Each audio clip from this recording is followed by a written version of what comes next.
Graça e paz, amada igreja. É motivo de alegria estar aqui mais uma vez. E também uma grande responsabilidade que Deus me capacite do alto dos céus para que eu venha trazer uma mensagem que edifique as nossas almas, que toque em alguma pessoa que estiver aqui que ainda não aceitou a Cristo como seu libertador e salvador. Então, vamos ficar em pé. Vocês abram suas Bíblias aí no livro de Jonas. Jonas fica perto de Amós, o livro de Amós. Abram suas Bíblias no livro de Jonas. É um livro só de 4 capítulos, mas todo mundo conhece a história de Jonas. Depois eu vou passar daqui em nome de Deus e Jesus, para o novo evangelho lá. Acharam? E diz assim: E veio a palavra do Senhor a Jonas, filho de Amitai, dizendo: Levanta-te, vai à grande cidade de Nínive, e clama contra ela, porque a sua malícia subiu até a mim. E Jonas se levantou para fugir de diante da face do Senhor, para Tarsis. E descendo a Jope, achou um navio que ia para Tarsis. Pagou, pois, a sua passagem e desceu para dentro dele, para ir com eles para Tarsis, de diante da face do Senhor. Mas o Senhor mandou ao mar um grande vento, e fez-se no mar uma grande tempestade, e o navio estava para quebrar-se. Então temeram os marinheiros, e clamavam a cada um ao seu Deus, com D pequeno, e lançavam no mar as fazendas. Fazendas eram os tecidos que estavam no navio, para o aliviarem do seu peso. Jonas, porém, desceu aos lugares do porão e se deitou e dormia um profundo sono. E o mestre do navio chegou-se a ele e disse: Que tens, dormente? Levanta-te, invoca o teu Deus, com D maiúsculo. Assim, Deus se lembre de nós, para que não pereçamos. E dizia cada um ao seu companheiro: Vinde e lancemos sortes, para que saibamos por que causa nos sobreveio este mal. E lançaram sortes, e a sorte caiu sobre Jonas. Então Jonas lhe disseram: Declara-nos tu agora por que razão nos sobreveio este mal. Que ocupação é a tua? E de onde vens? Qual é a tua terra? E de que povo és tu? E ele disse: Eu sou hebreu e temo ao Senhor, o Deus do céu, que fez o mar e a terra seca. Então estes homens se encheram de grande temor e lhe disseram: Por que fizeste tu isto? Pois sabiam os homens que fugiam de diante do Senhor, porque ele lhes tinha declarado. E disseram: Que te faremos nós para que o mar se acalme? Porque o mar se elevava engrossamente cada vez mais. Ele lhes disse: Levantai-me e lançai-me ao mar, e o mar se aquietará, porque eu sei que por minha causa vos sobreveio esta grande tempestade. Entretanto, os homens remavam, esforçando-se por alcançar a terra, mas não podia, porquanto o mar se ia embravecendo cada vez mais contra eles. Então, clamaram ao Senhor e disseram: Senhor, nós te rogamos, não pereçamos por causa da vida deste homem, e não ponha sobre nós o sangue inocente, porque tu, Senhor, fizeste como te aprouve. E levantaram Jonas e o lançaram ao mar, e cessou o mar da sua fúria. Temeram, pois, estes homens ao Senhor, com grande temor, e ofereceram sacrifício ao Senhor, e fizeram votos. Deparou, pois, o Senhor um grande peixe para que tragasse a Jonas. E teve Jonas 3 dias e 3 noites nas entranhas dos peixes. Vamos orar a Deus. Justo soberano Deus, muito obrigado, Senhor, pela oportunidade, que possa me dar capacidade e entendimento vindo dos céus, Acrescenta quantas palavras vinda de ti aí, Senhor. Me retira como um simples servo, um grão de areia, mas que eu possa trazer algumas palavras vindas por ti, para que seja edificada a tua igreja e principalmente que toque nas almas daquele que ainda não aceitaram o teu Filho amado Jesus Cristo como Salvador das suas vidas. Muito obrigado por tudo. Me ilumina nessa noite, Senhor. Isso eu te peço em nome do teu Filho amado Jesus Cristo. Amém. Podem sentar, irmãos. Então, a gente viu aqui que na história de Jonas, não é? Jonas pegou, Deus deu uma ordem a Jonas para ele se dirigir a Nínive, mas uma ordem de Deus, foi Deus que deu essa ordem a ele. E Jonas era um profeta, mas Jonas teria que levar a palavra a Nínive, mas ele sabia que lá em Nínive, toda aquela população de Nínive, ela vivia em desobediência com a palavra de Deus, pecaminosa, como nos tempos de Sodoma e Gomorra.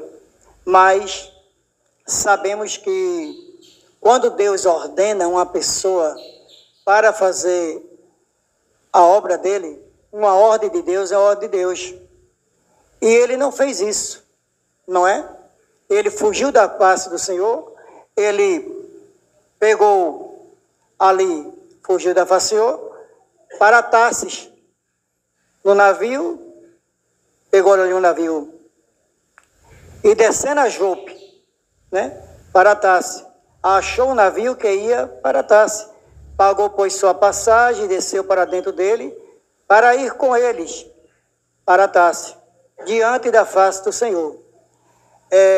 Sabemos que quando Deus dá uma ordem a nós temos que cumprir. Naquele tempo, Deus falava direto com um profeta como Jonas, e deu uma ordem a ele, não é? Mas ele descumpriu aquilo que Deus mandara ele fazer. E ele pegou, fugiu da face do Senhor, se escondeu, na verdade, no porão do navio, não é? Mas ali Deus fez o mar ficar bravio, as ondas a ponto de quebrar o barco, o navio no meio. Então, o comandante do navio foi até a Jonas, e ele estava lá tranquilo, dormindo no porão do barco. Ele estava dormindo lá no porão do navio. E o mestre lá, que tomava conta do navio, disse: que fazes tu aí, ó dormente? Levanta-te. Que ele não estava nem aí. E ninguém foge da face do nosso Deus. E sabemos que ali Deus fez cair tiraram a sorte, e a sorte caiu sobre Jonas, justamente porque Deus tinha que fazer desse jeito. A sorte caiu para ele, e logo ele disse assim: vocês não se preocupem, lança-me no mar, que o mar vai se acalmar, porque o culpado de tudo isso aí sou eu, que o Senhor mandou eu fazer um trabalho na cidade de Nínive, e eu vim e me escondi aqui. E logo pegaram Jonas e lançaram no mar. Quando lançaram no mar, diz na palavra que um grande peixe engoliu a Jonas. Mas, se nós formos ali para Mateus, se eu não me engano é Mateus, capítulo 12, Mateus,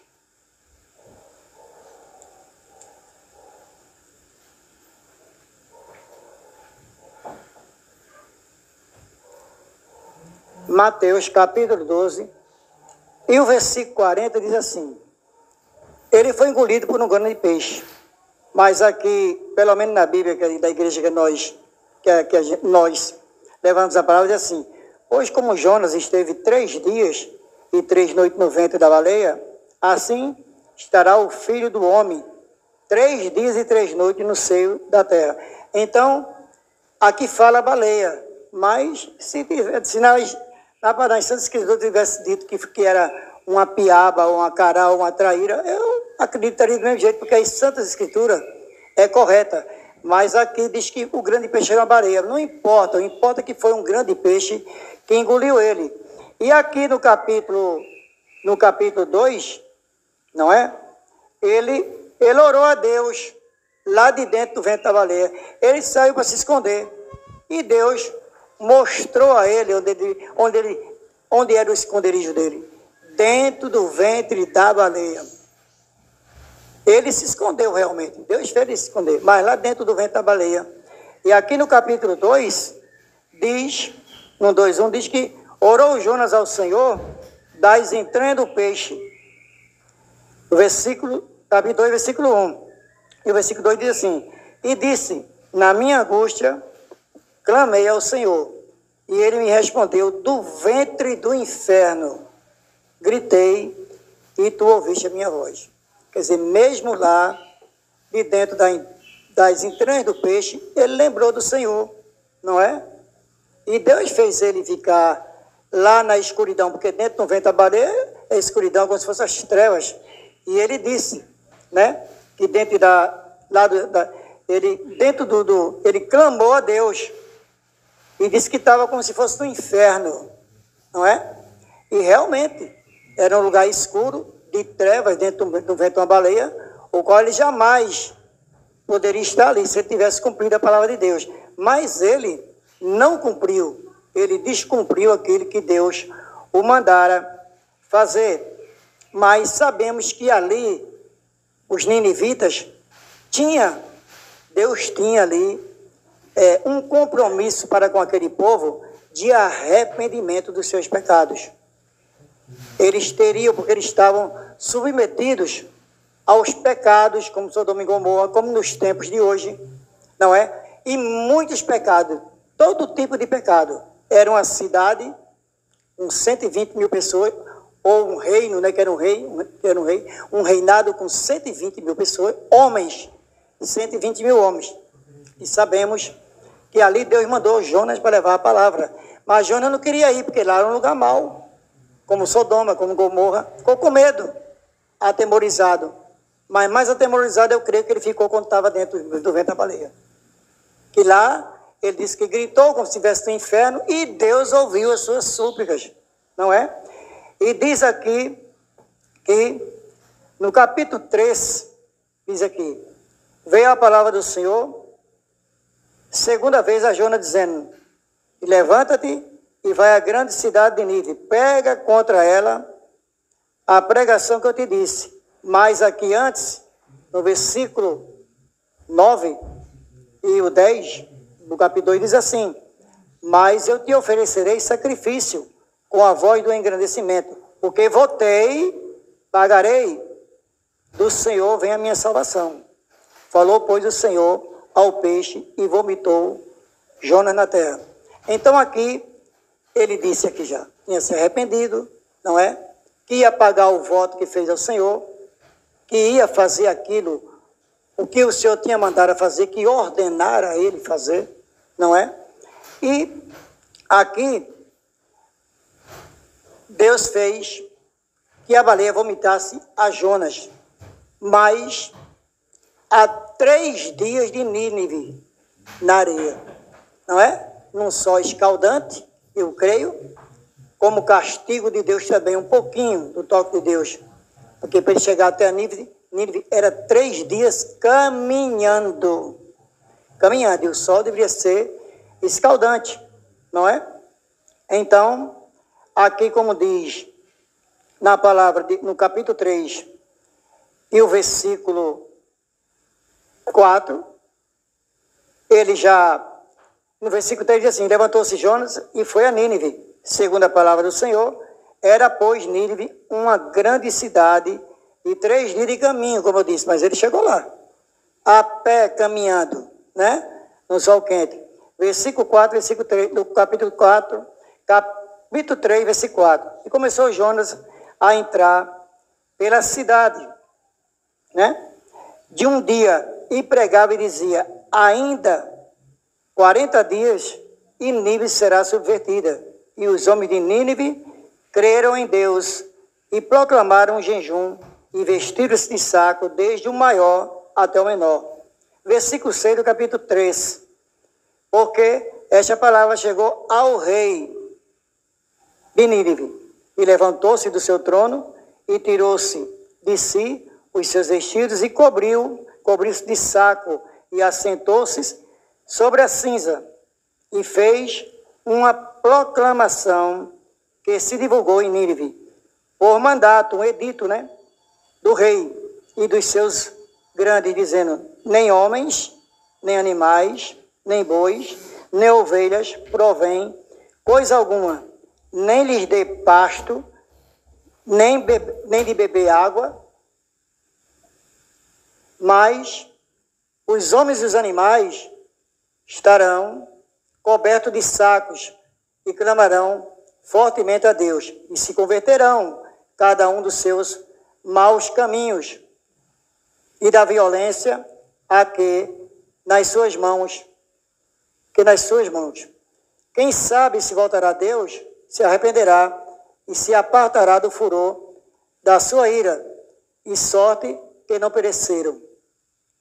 Então, e Deus viu as obras deles, como converteram dos seus maus caminhos e Deus se arrependeu o mal que tinha lhe dito que ele faria e não fez. Por quê? Porque esses homens, desde o alto escalão do rei até o último degrau daquele que servia ao rei ali, ou estava ali em Nínive, deram ouvidos à palavra e fizeram um tipo de sacrifício a Deus, não é? Eles pegaram o quê?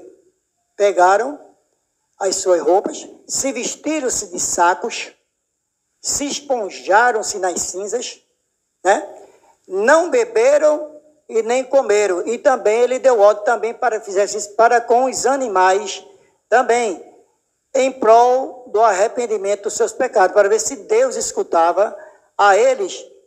E o arrependimento partiu primeiramente do maioral, do primeiro, que foi o rei, que deu a ordem, fez o edito e mandou proclamar para que todos fizessem isso. E eles todos cooperaram e fizeram para que o Senhor não viesse destruir a cidade de Nínive. Foi quando Jonas passou dizendo: arrependei-vos dos vossos pecados, porque se não arrepender, dentro de 40 dias Nínive será destituída ou será destruída, conforme a palavra, conforme as escrituras. Mas Jonas, quando chegou lá, ele não saiu pregando normal, não. Ele pregou a pregação assim, saiu pregando, praticamente correndo, porque ele tinha medo do povo de Nínive. Num dia, ele saiu pregando, mas o povo, desde o rei até a última escalão, a outra pessoa do último escalão, fizeram o que ele pedira. Mas sabemos que aquela cidade era corrompida pelos pecados. E Jonas fez a parte dele, mesmo do jeito que ele fez, mas Deus veio ver o que era que o povo lá de Nínive realmente queria e teriam que fazer. E eles fizeram conforme Jonas tinha dito. E sabemos que aqui, no último versículo aqui do capítulo 4, diz assim: e não hei eu de ter compaixão da grande cidade de Nínive, em que estão mais de 120 mil homens que não sabem discernir entre a sua mão direita e a sua mão esquerda, e também muitos animais. Então você vê que a pregação de toda a Escritura Sagrada, a menor pregação, não é? A menor pregação, a qual salvou 120 mil almas. Na Bíblia não relata nem no Velho Testamento e nem no Novo Testamento, uma pregação tão pequena de um dia para salvar 120 almas de uma vez. Sabemos que Jesus Cristo pregava, sabemos que o apóstolo Pedro pregou por 2 vezes. Uma vez eu acredito que ele ganhou 5 mil almas, outra vez 3 mil almas. Sabemos aqui que nos Estados Unidos, Billy Graham, quase perto de completar os 100 anos, acho que 3 ou 4 meses antes de morrer, ele ganhou 100 mil almas pregando a palavra do Senhor nos Estados Unidos e em diversos lugares onde ele iria. Mas quantos bilhões de pessoas tem no mundo? Mais de 8 bilhões. E hoje sabendo que a China já perdeu a população. A Índia ainda já é o país, agora é o país mais populoso do mundo. E aqui renderam-se ao Senhor 120 mil almas na menor pregação de um dia. E outra coisa, de uma vez só.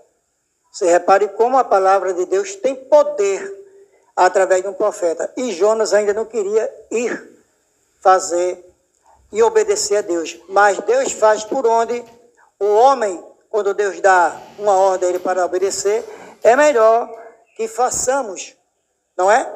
E sabemos que aqui foi no Velho Testamento. E diz também aqui que quando Jonas foi para Nínive, já existia, né? Porque Deus, quando fez lá o homem, quando Deus fez o homem, lá, aqui, em Gênesis capítulo 1, versículo 26, diz assim: e disse Deus, façamos o homem conforme a nossa imagem e conforme a nossa semelhança.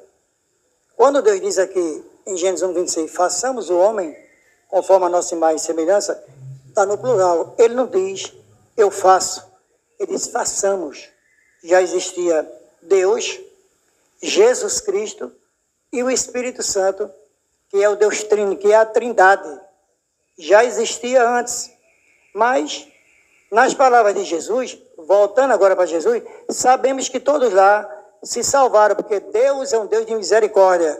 E como eles cumpriram a palavra de Deus, tudo aquilo que Deus propusera para eles, Deus deu a salvação a todos os povos de Nínive, a todo o povo de Nínive, 120 mil homens, fora os animais também. Todos eles foram salvos, porque fizeram o jejum de 3 dias e 3 noites sem comer e sem beber, como sacrifício a Deus. E Deus viu que eles se arrependeram de coração. Não era da boca para fora.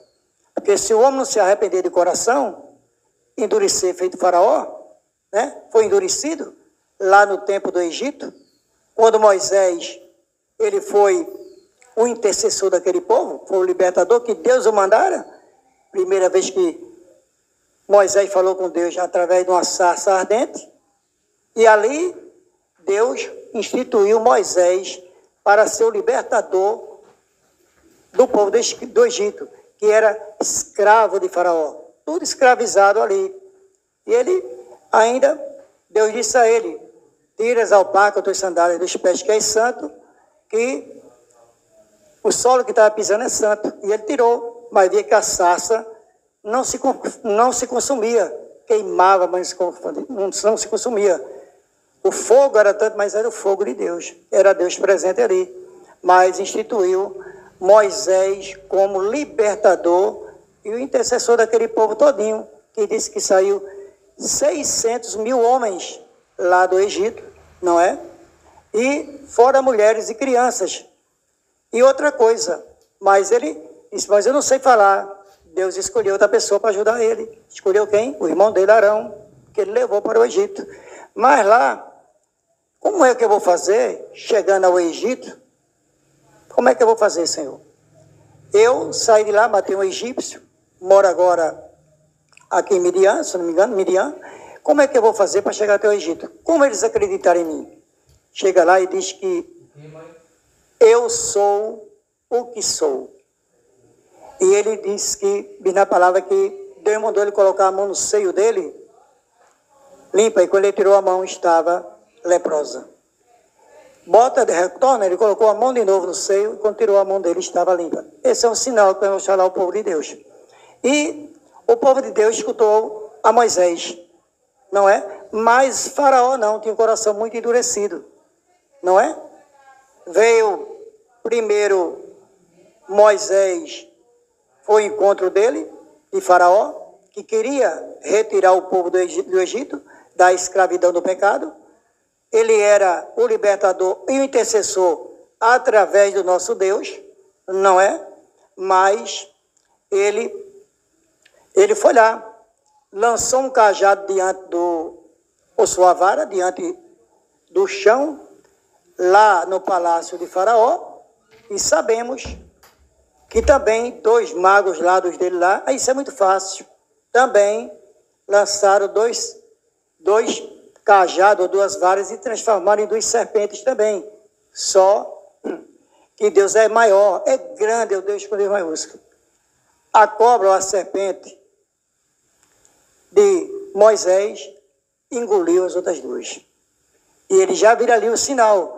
Não eram as 10 pragas do Egito ainda, mas Faraó ainda com o coração endurecido. Faraó só veio amoleceu o coração na 10ª praga do Egito, para deixar o povo ir.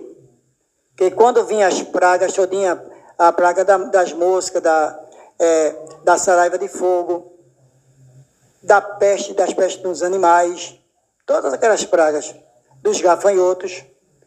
A 10ª praga, Moisés foi à face dele e disse a ele: você, se não deixar o povo ir, vai morrer cada primogênito de cada egípcio. Até o teu filho irá morrer. Mas sabemos que o povo de Deus, todas aquelas pragas, não tocaram nada. Toda vez que vinha uma praga, Faraó dizia: cessa que eu vou parar. Mas depois ele continuava dizendo: não deixa o povo ir. Mas sabemos que na 10ª praga, sabia que tinha 600 mil homens. Quantas famílias tinha ali? Então Moisés deu uma ordem para que eles pintassem os umbrais, ou passassem através do sangue de um cordeiro ou do cabrito nos umbrais da porta ou das janelas onde eles moravam, para que ali, quando o anjo da morte viesse, não entrasse dentro da casa do povo de Deus, o povo de Israel, né? Os hebreus. Mas Faraó não ligara, porque até fazer isso tudo não foi num dia. Acho que passaram alguns dias ou meses, que eram 600 mil casas para fazer isso. E Faraó não estava muito preocupado. Até que veio uma noite e Deus mandou, já estava tudo pronto. Deus mandou o anjo da morte e veio ali, né, a tomar todo primogênito de cada egípcio. E animais também, primogênito dos animais também morreram. Todos. Então, com Deus, ninguém se brinca. Servo do Senhor não pode brincar de ser servo de Deus. Temos que honrar a Deus. Temos que, onde Deus mandar nós irmos, a gente ir. Como diz lá em Marcos, capítulo 16, e o versículo 15 e 16, já é no Novo Testamento: ide por todo mundo e pregai o evangelho a toda criatura. Quem crê nele e for batizado será salvo, mas quem não crê já está condenado. Isso já é no novo evangelho, palavras de Jesus. E ainda diz mais, em João 14, 13 e 20 diz assim: na verdade vos digo, se alguém receber o que eu enviar, me recebe a mim, receba aquele que me enviou. Foi como ontem, numa casa que eu tive lá, depois chegou o pastor. Onde chegar 2, por isso que é bom ir dois evangélicos. Porque Jesus disse, onde tiver 2 ou 3, ele estaria onde? No meio. Não estaria presente. E sabemos que nos locais que a gente vamos, temos mais do que 2 e 3. E sabemos que Jesus Cristo está presente ali, através do nosso Deus. Porque sabemos que ele disse aqui: todo aquele que me receber, recebe a mim. Todo aquele que abrir uma porta para ouvir as Santas Escrituras, Escritura Sagrada, a palavra de Deus, no Novo e no Velho Testamento, ele é meio que está abrindo a porta para Jesus Cristo. Para aquele que ele enviou, que deixou incumbido de levar a palavra. Não importa qual ministro ele seja um simples servo de Deus que está escalado para levar a palavra, um pastor, um diácono, um obreiro, não é? Porque Deus dá os dons e os talentos a cada um conforme o que Ele quer e conforme o que Ele dá. Às vezes os dons e os talentos, Deus dá o dom de pregação, Deus dá o dom de oração, ou dirigir culto de oração. Deus dá um dom a muitos de louvar os louvores, dom de expelir demônios.